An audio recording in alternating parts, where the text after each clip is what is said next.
Good afternoon. I'm Rueben from class DBKF 03, admin number P2507710.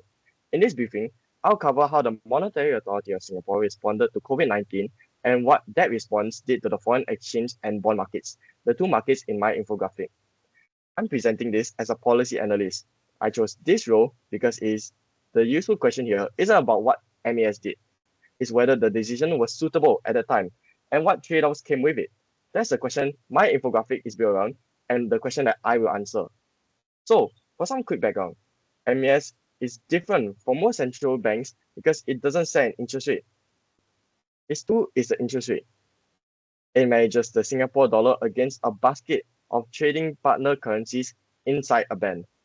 In 2020, Singapore's economy shrank by 5.4%, the worst recession since independence, and prices were falling. So, in 30th of March of 2020, MES is using the band.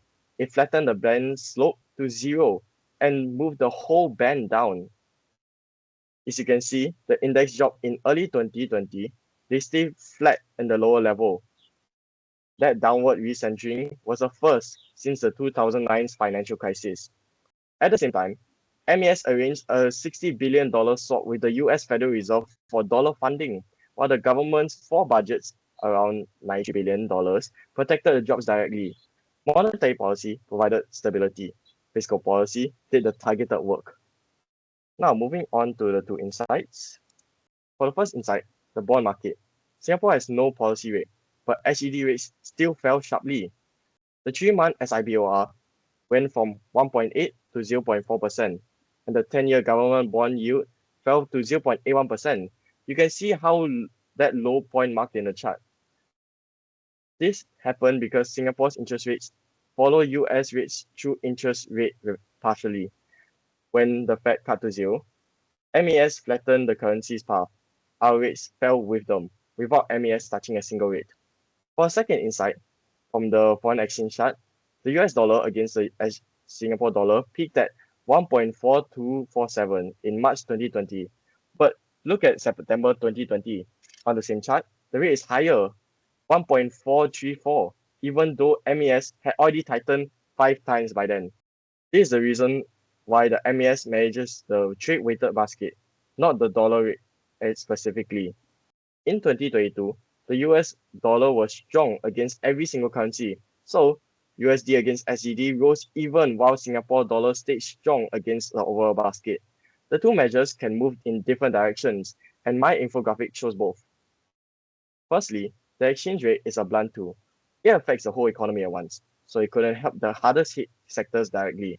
That was done by the Job Support Scheme, which paid for 75% of the wages in the aviation and tourism sectors and credited with preserving about 165,000 jobs. Secondly, low rates had a cost. DBS net interest margin fell by 27 basis points to 1.62%. In 2020, second, low rates had a cost. DBS net interest margin fell 27 basis points to 1.62% in 2020, reducing the interest income. And because MES had the band flat in 2021, it started from the loosest possible position when inflation returned, which is why unwinding it took 5 separate tightening moves between October 2021 and October 2022, shown in the timeline at the bottom of the page.